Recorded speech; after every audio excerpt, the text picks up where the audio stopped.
Hope you're doing well. Double B, what's up, my man? Good morning, troops. I like it. Ben, good morning, fam. Indeed. Nick, mixing it up. It ain't breakfast where he's coming from. He just finished dinner. But he knows to say good morning to the folks here in North America, waiting to confirm that we have a sunrise on this part of the planet, okay? And just to keep the suspense going, Bitcoin's running. Let's have some coffee. Talk about what's new. Joseph Norwood, coffee time, indeed. Coffee time. Robert, it's Saturday. I love that one. I love Saturday.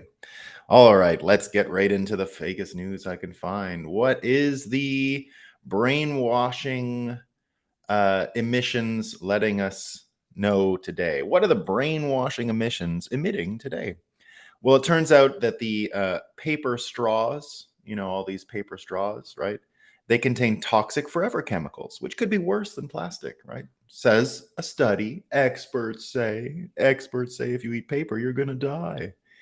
I got a few on Trump here. These ones are really good, right? Because people weren't supposed to let.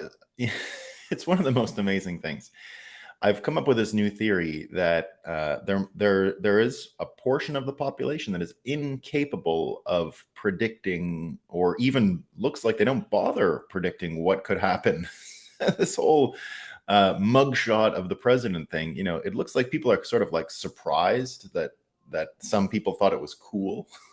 So MSNBC is trying to put an end to that. All right. So here's what they say.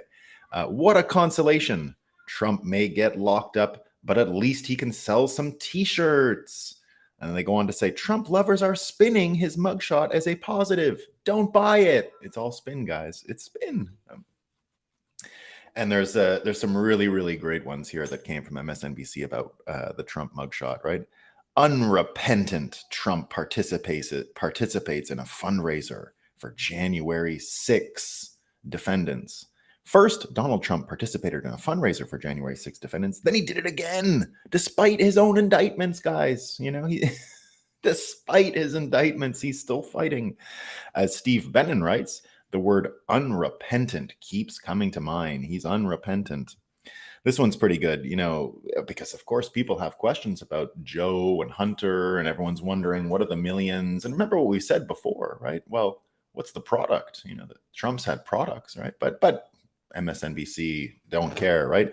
When it comes to presidential families taking millions of dollars from foreign countries, Republicans want to focus on Joe Biden's family, not Donald Trump's, as Steve Bannon writes. That's absurd.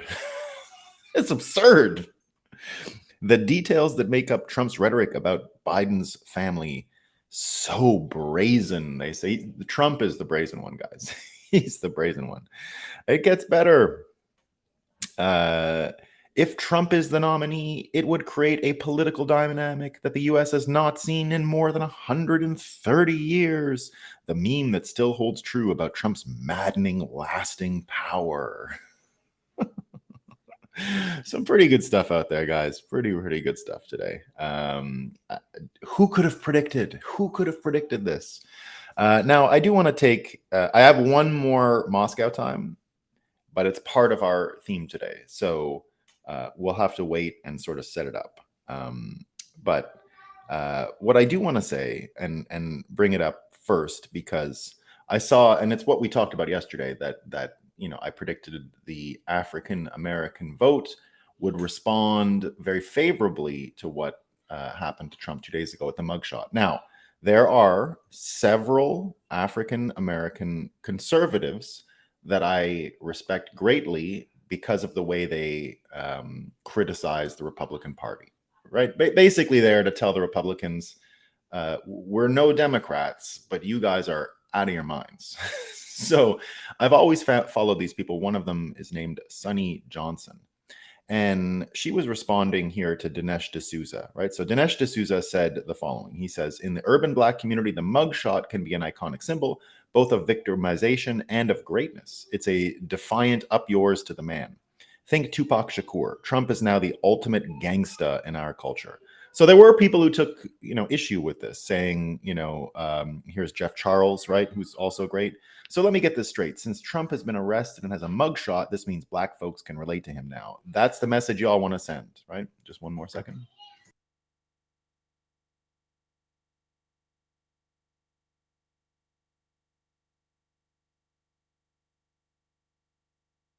Um, so, and then Sonny Johnson, who I respect immensely, said the same thing, right? Because so the reason I love these folks and follow them all the time is because they give a point of view that you don't hear everywhere, and it's super valuable, right? So here's what she said. She says, "Here y'all go, can't help yourself.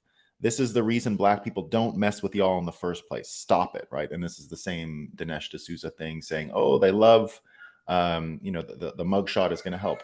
Now, the real story is nothing to do with the mugshot being cool. It's the false accusations. It's the idea that the system is rigged against you. It has nothing to do with the actual iconography of a mugshot, right? So while I respect their opinion, and I understand why they're seeing it maybe as an insult or as misguided, that's not exactly what I'm playing off of. It's not the mugshot itself. It's the false accusations, right? But the important thing there, the false accusations and people recognize them, is really the whole game right now, right? Being able to recognize lies and being able to recognize what seems more like the truth is entire, or at least recognizing who is lying to you and the technique of their lying. These become the most important things. And for a long time, the African American community has suffered from this, right? The ability by either party to inject spin, frame things that are complete lies and that leave you feeling like the system is just completely rigged against you. So Trump having this experience of a system so rigged against him is really where I think the connection may lay. And if it indeed does help wedge people's eyes open to see lies, then we're on a positive route here. And the reason why I think it's so important, and here's what I think is different, because I'm going to get into what Jerome Powell said and what the Federal Reserve, they had their thing yesterday with the BRICS happening too. But here's the thing, right? So here's a CNN article headline that Caitlin Johnston, Caitlin Oz, she shared it today and was talking a bit about it. But here you go, right? Here's what I think everyone who comes here every morning to talk about the breakup can recognize immediately. And what I think more and more Americans and people in the world are starting to realize is a lie and a frame that is misleading in the first place. And therefore, just having that knowledge is basically all we need to get out of the trouble we're in. So here's the headline, and this is a total Moscow time qualifier. I just didn't use it today because it's more important for what we're talking about. But I'll read the headline like I would a Moscow time, right? Newly declassified U.S. intel claims Russia is laundering propaganda through unwitting Westerners.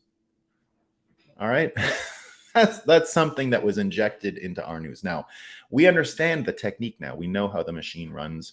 We understand how Operation Mockingbird works. We understand how talking points can be delivered to the media. What you do is you do 9 times the truth, and then you stick your fake one in there that reframes things and works, right?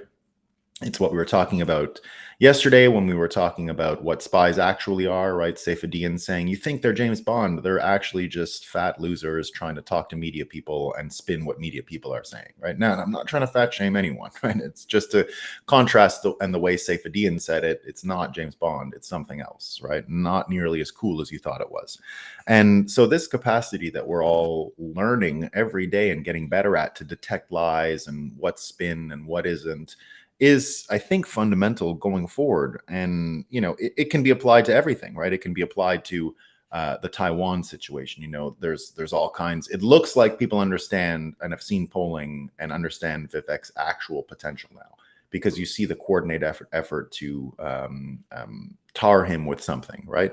So here's his tweet yesterday about what's going on in Taiwan and the question about what's going on and the question about how he's handling it. And all that stuff. So this is what he says. The establishment's position on Taiwan right now is a total joke. Embrace the one China policy, refuse to state whether we'll defend Taiwan, and criticize Trump for picking up the phone when the Taiwanese president called. I'll speak truth with clarity. We will vigorously defend Taiwan at least until we achieve semiconductor independence while building up other deterrent strategies in the meantime. This is how we stop Chinese aggression and advance U.S. interests while avoiding World War III. Again, just having this out in the space totally and the air being broadcast completely, I think, actually alters the calculations that China would have vis-a-vis Taiwan, that everyone in the area would have. And so that itself is already a start. But just look at how he makes the lies seem so absurd, right? You've got to embrace one China, also defend Taiwan, but not too much. It's crazy. And it's not designed for anyone to be successful at. It's just another one of these narratives that can't exist outside of the brainwashing, which gives it its form and shape and function. Outside of that, the problem is pretty simple, right? When you take away all of the gas that's being thrown on this, that's what you end up getting, right? Now, I'll move to the question of the meeting yesterday and Fed Chair Powell and his statement. So, as you know, this whole week has been sort of occupied by the large central banks, finance ministers, all these people meeting. Now, they did so in two separate groups. So you had the BRICS nations all meeting in South Africa at the start of the week, and at the end of the week in Jackson Hole, you had the Fed Reserve. They usually invite the Canadians and the other stupid banks that are sucking on the teat.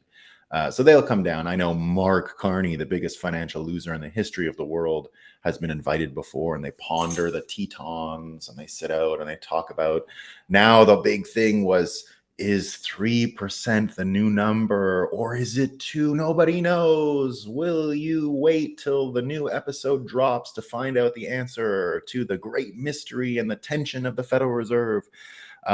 So he actually even said, I'll mention what he says in a second. But first, so it wasn't just Jay Powell that was talking. Christine Lagarde came, and she gave actually a very, say what you will about Powell, Lagarde, and all these people, but just in terms of raw horsepower, we're not dealing with morons here, right? They get some stuff right, whether we recognize it and enjoy it or not. And their style is terrible. So let's just admit, right? Listening to Christine Lagarde is not just boring. It feels like the brainwashers are artfully organizing the words in your own brain, right? Because this is a very manipulative person and she's very good at what she does. So we're not dealing with a moron here, right? So she came out and gave an interesting talk about what happened and what she saw and what people were talking about.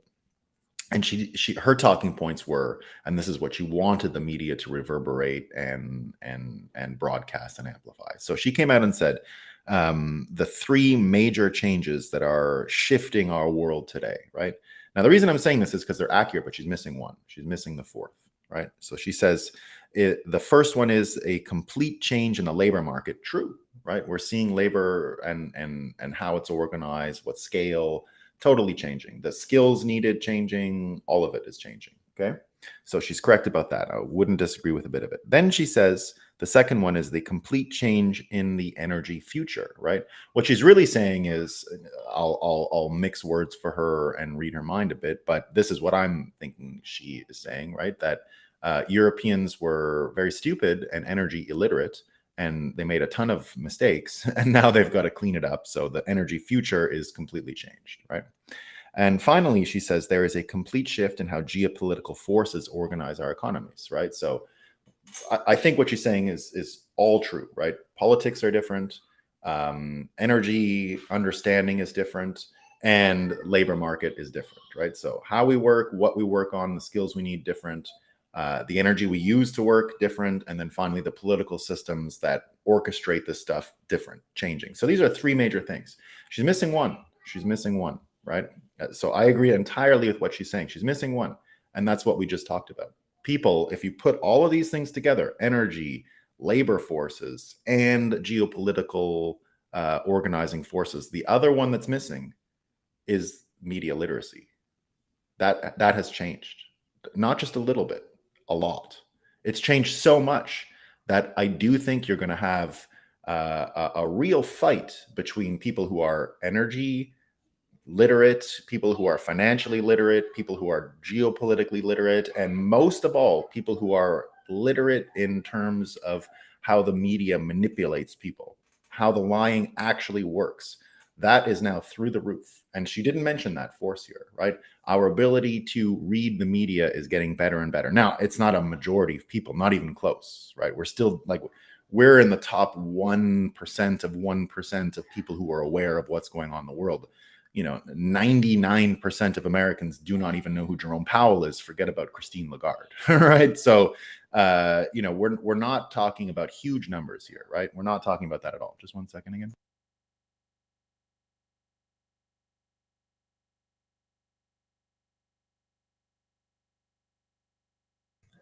So, that's a difference, right? So we're not talking about huge numbers, but it might be enough. It might be enough, and I'll explain. So, just with what's going on, Glenn Greenwald here, right? Glenn Greenwald coming out and saying the following, right? The CIA invented a flagrant lie before the 2020 election to protect Biden. Reporting from Hunter's laptop was Russian disinformation, was a monumental abuse of power and election interference. Corporate media can't acknowledge it because they played a key role, right? And this is from Dave Smith on Joe Rogan saying they know this whole thing is illegitimate, right? And now more and more people are understanding that, and it's happening quite quickly, right? And then here's what he says again. That was the second consecutive election when the U.S. security state manipulated the election to help Dems. In 2016, it said the Durham report FBI's Russiagate investigation lacked legal predicate. That's why Dems love CIA, FBI. They see them correctly as political allies. Always worth recalling that the DNC, right? So all these people, but again, what I'm going to say is it's not exactly that, right? Some people yesterday talking about Oliver Anthony, or sometimes I get the name backwards, Richmond, north of Richmond, right? Because he made a video. Now, I'm not going to criticize his video because he did single out conservatives in the video. And a lot of conservatives today saying, why are you just singling out us, the people on the stage, they were all with you. But again, the right, left, red, blue thing only exists with propaganda. For him to come out and say, I was talking about everyone on that stage, even though they were conservatives, and I don't think he meant everybody. I think Vivek would have been apart from that.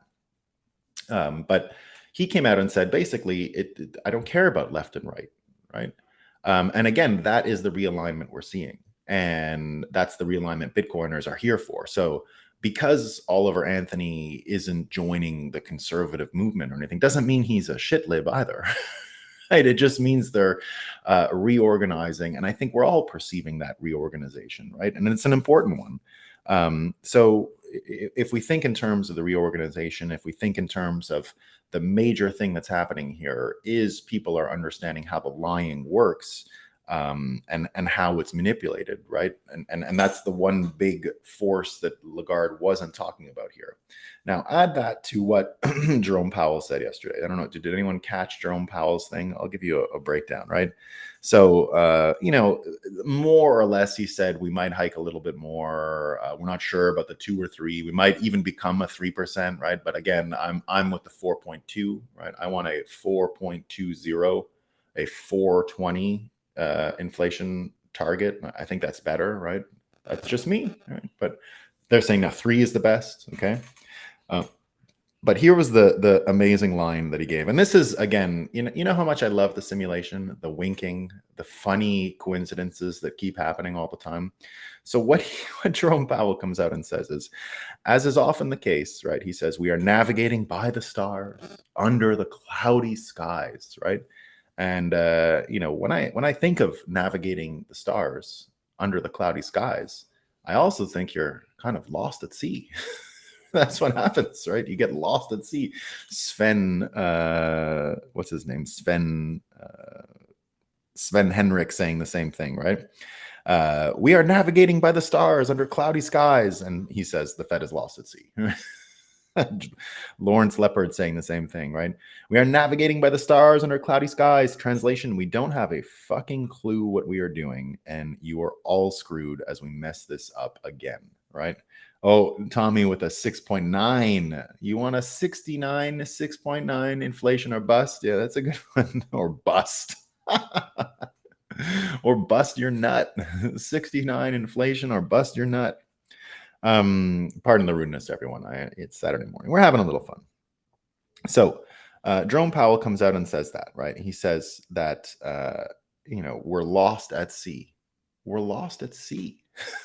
So one of the simulation winks here that's funny that we're all dealing with. So go back to what Christine Lagarde said, right? She said it's labor market, it's the energy stuff, and it's the geopolitics, right?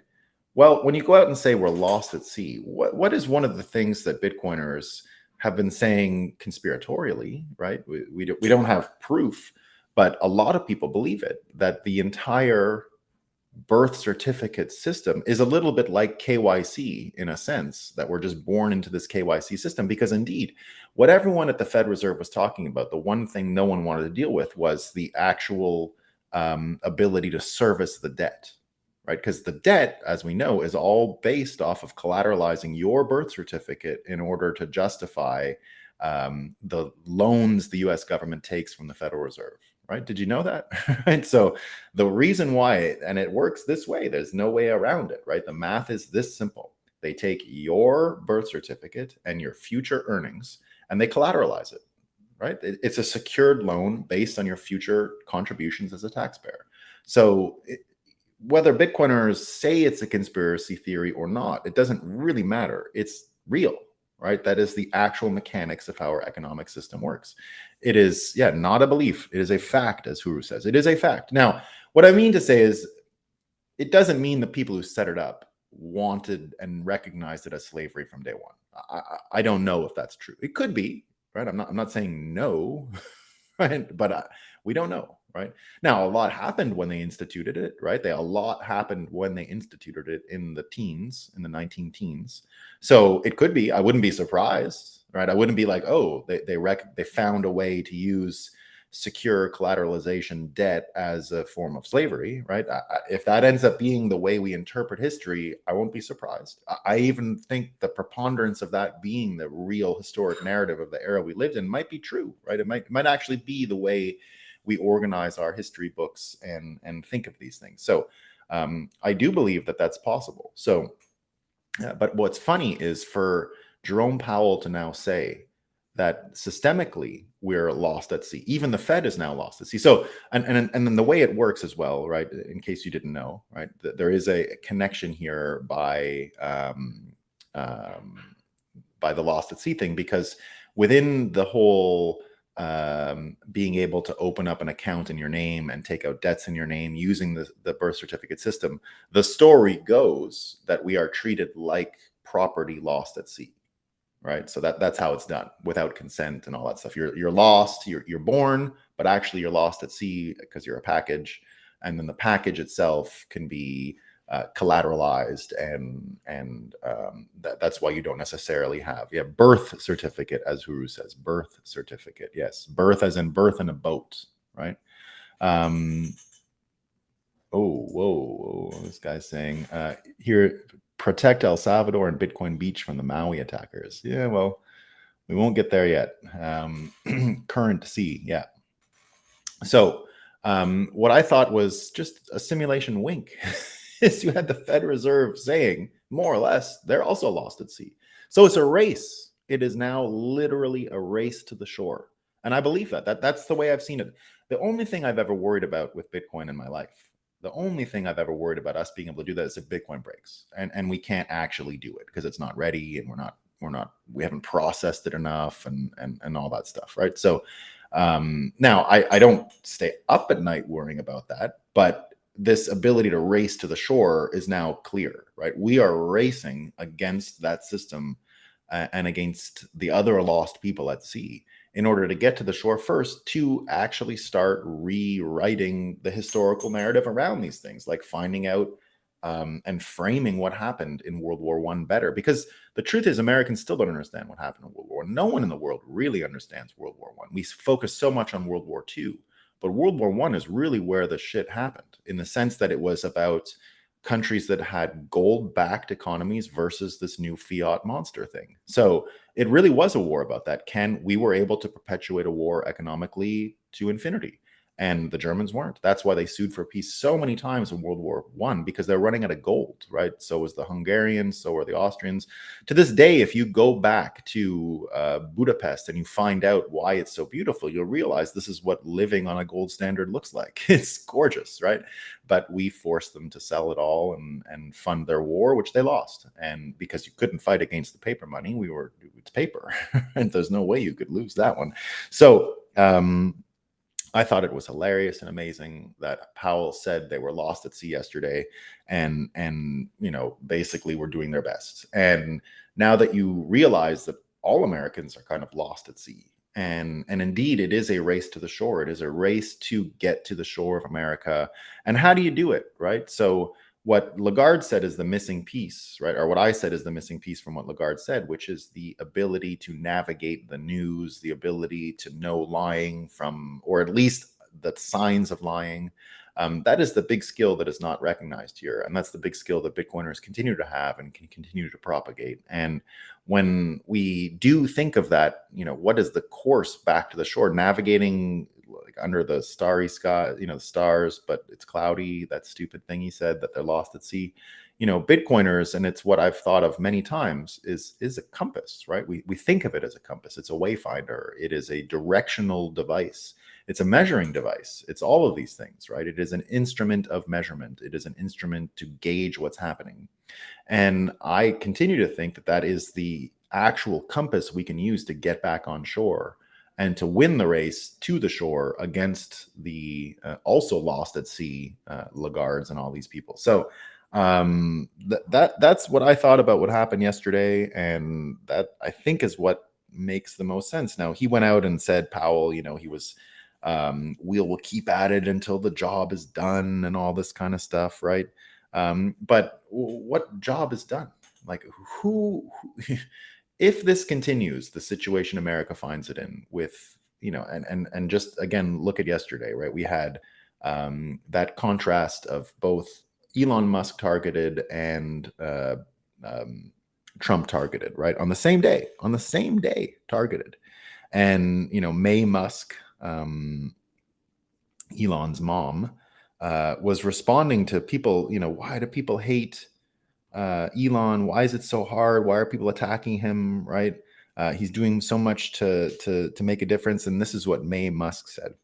The constant hate is from American media, the president, and the government agencies. When I travel in the rest of the world, they love Elon and ask why this is happening. Does anyone have an answer? Again,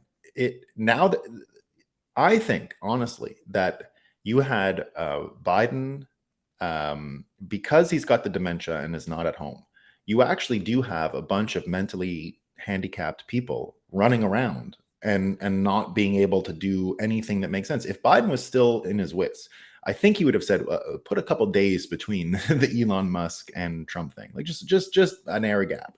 But nobody's home. Literally, they're lost at sea. They don't know what they're doing, right?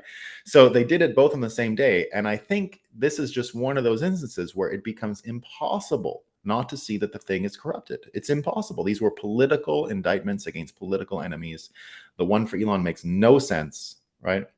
And the one for Trump obviously is a scam. So we're starting to see, and I think we've seen it for weeks, all summer anyways, it's been obvious that there's a criminal element in charge of America, and maybe beyond, right? Probably beyond, probably actually definitely beyond. So it's a race to the shore. Bitcoiners have a unique technology that can help them find it. The folks like Powell and all these folks, they've got some advantages, but again, I don't think they're ever going to get to shore, right? Doesn't mean we don't have to focus on winning and all that stuff. We still have to get, hearts and minds and all that stuff. But we're getting there. It's a compass. And as Veterans Cannabis Advocacy says, set your compass to Bitcoin. an instrument of sovereignty measurement. Yeah, even look at the name of this channel, the byline on YouTube. We measure World War III in terms of Bitcoin. The Bitcoin and decentralized capacity is really how you should measure World War III, right? That's why we do this sort of news filtering the way we do it, right? This is as decentralized as it gets. I don't have a media company telling me what I can and can't say. There's no one who's getting up at 7 a.m. Eastern time to give me notes on edits and I can and I can't say this and blah, blah, blah, right? I'm pretty free to do whatever I want. And again, I only started this whole thing when I was, at a FU situation in my life. Now, since this thing started, I've lost one of the nice, tidy personal fortunes of the industry just because everything's so terrible, right? The only thing that stayed with me, the only thing that's lasted in this meltdown since this is episode 365. I ran a few episodes before I got, or 356, pardon me. I ran a few episodes, about a month worth when I first started just to see if I could do it. I ran some on Bitcoin Magazine, but I only got going on this 6 to 7 day a week situation last September. So it's been almost a year now of doing it almost every day. Only a few, weird technical things where I missed it and all that stuff. But the repeating it every day and showing up to do it every day. It's been a year, right? It's been a whole year, and the thing that lasted through it, right, with all the SBF collapse and the litigation against all the participants. I worked at Kraken for a long time. That thing's not worth as what it was, right? DCG gone, right? Dead. Right? CoinDesk sold.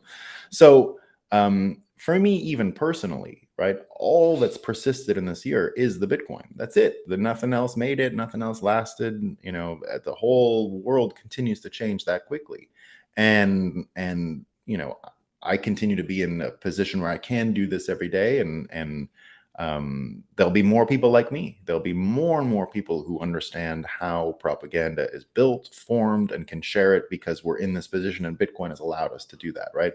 I would never have been in a position where I could say what I feel like this in this format if it wasn't for Bitcoin. It would never have happened, right? And despite the crazy year that happened, if I was still not a Bitcoiner, I wouldn't have been able to continue. Like everything's gone, money, cash flow, jobs, the whole economy is changing. I missed the whiteboard. New whiteboard system coming, Jose.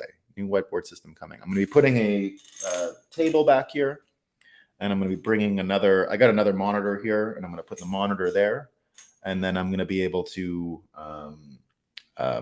show you, I think it's going to be I don't want to do the split screen thing because it's annoying, but if I have another screen and I can just show you some of the clips that I'm referring to, it might be good. And I can also put a whiteboard up there. So whiteboard is coming back. It really is, it's two things with the whiteboard. The AI thumbnails have took over the time. It used to take me 10, 20 minutes to make a whiteboard.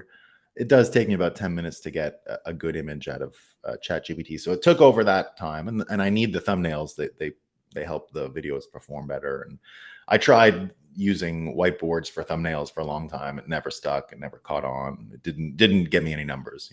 I need the reward of views. It's like a dopamine hit, right? I need it. I'm after that dopamine, right? I like the likes, like and subscribe. We love it, right? That's big dopamine for me.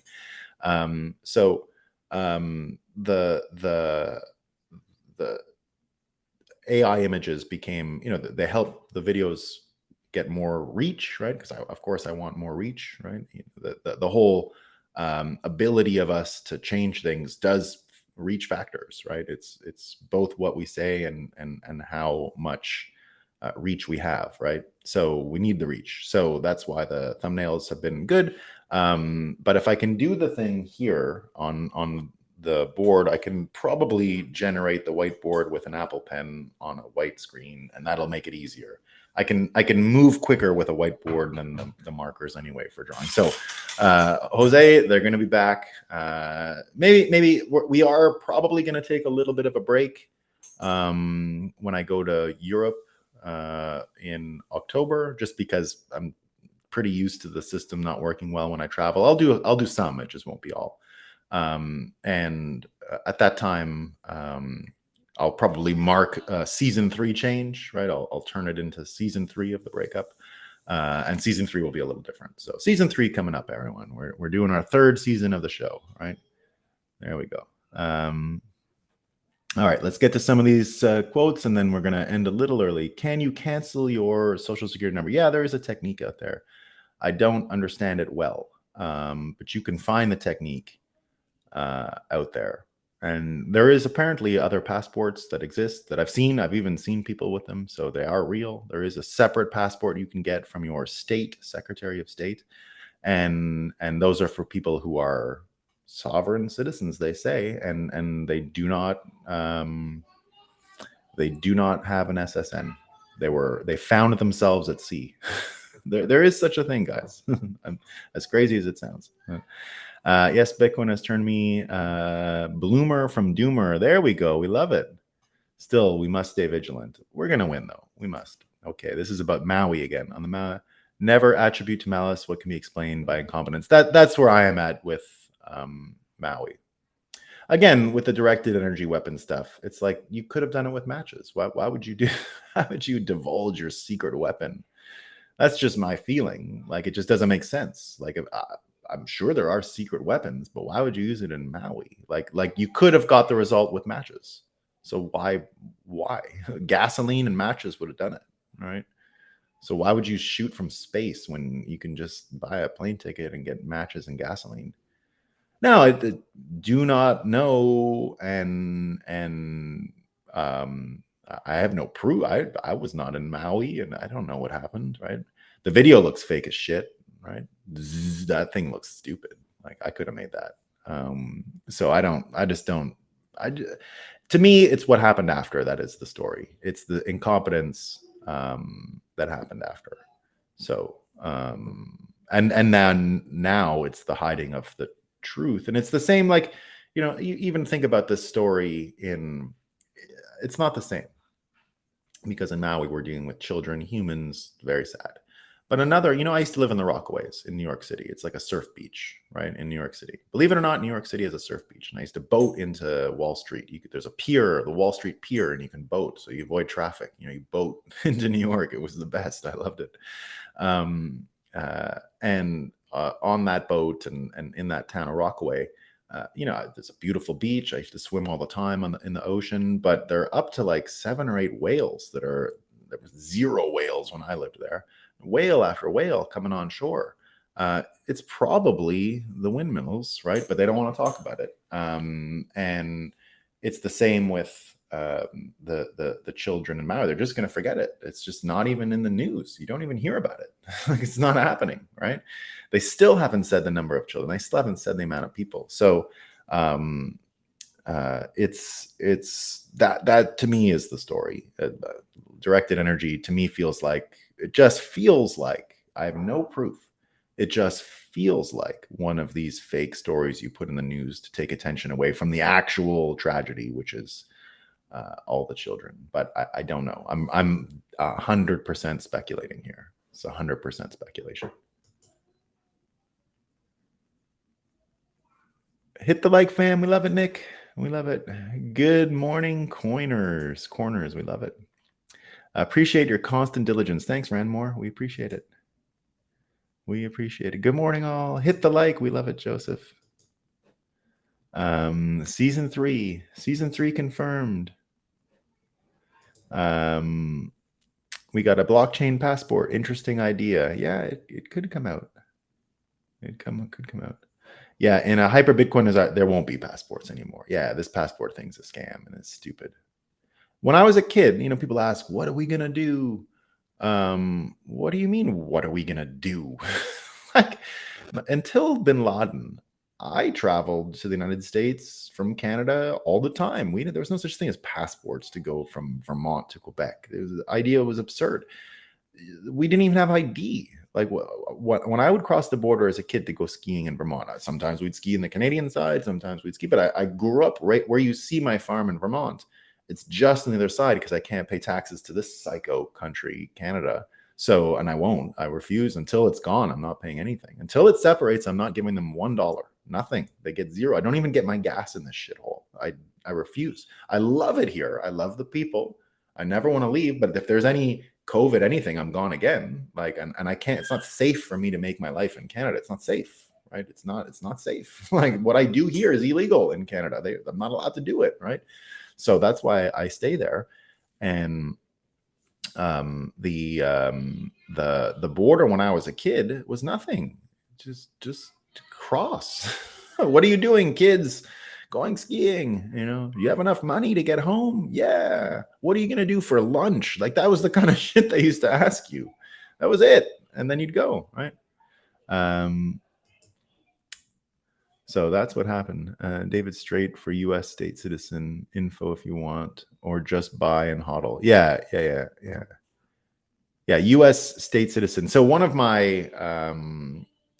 my weird little personal visions, goals that I have in the next, let's say between now and 2028, is to get a U.S. state citizenship for myself. Not a national citizenship, state. And I want Vermont. I want to be a New Englander. Biden Fetterman 2024, that would be the best. Same with Mexican border a few years ago. Yeah, there was nothing like a passport. And so people are like, what do you do? Well, what do they do in Europe now? They don't have passports going through Europe. Right? What do you do? Like what? Nothing. That's what you do. You just let people go. Like what are they going to accomplish? Right?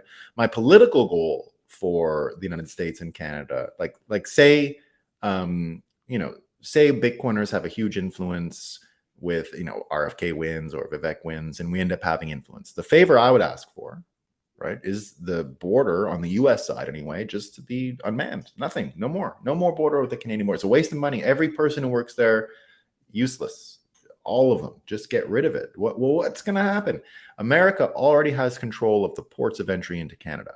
They have the control of the Montreal port, Vancouver, Toronto. When I go to the United States, I pass through U.S. immigration in Canada. They have immigration offices. We did this so that America could have greater visibility in who's coming on the continent, but it should allow Canadians to not have to worry about the border. They know who's there. We're all here, right? So there you go.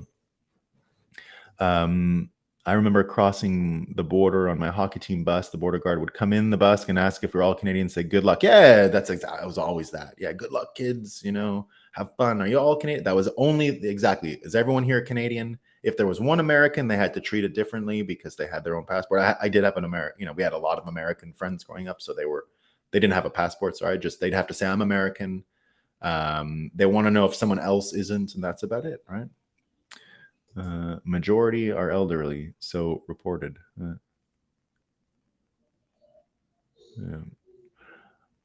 All right, team. Oh no, that's yeah.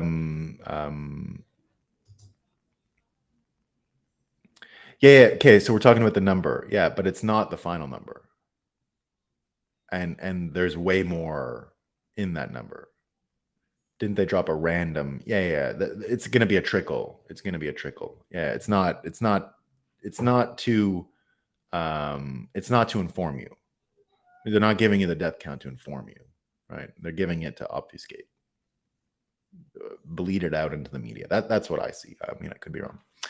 Only those who disobeyed survived. Yeah. Isn't that incredible? Like that should be a slogan. I believe that. Yeah. That's a slogan. Thanks for showing up every day, Nolan. Your perspective is sorely needed in the global conversation. This show will be massive someday. Yeah, I mean, do you know? I think we're already the biggest daily show in Bitcoin. I think so. The biggest daily news show. I tell people that. That's how I'm going after some sponsors. Right? We're the biggest daily show, biggest video daily show, most watched daily show, which I think is the truth. I wouldn't say it if it wasn't true. Now it's a bit markety, right? Like, I'm not way ahead. Some days I probably aren't. But there you go. Disobey or die. All right, team. I got my Japanese family member here today, so we're going to be showing him around. Looks like the skies are clearing up in Montreal. We should have a great day. All right, everyone. No show tomorrow, but I'll see you Monday. All right. See y'all Monday. Peace. Oh, one more comment. Conditioning the population by tricking people into slowly getting used to a higher number of fatalities. Yeah. It doesn't. It's no good. No good.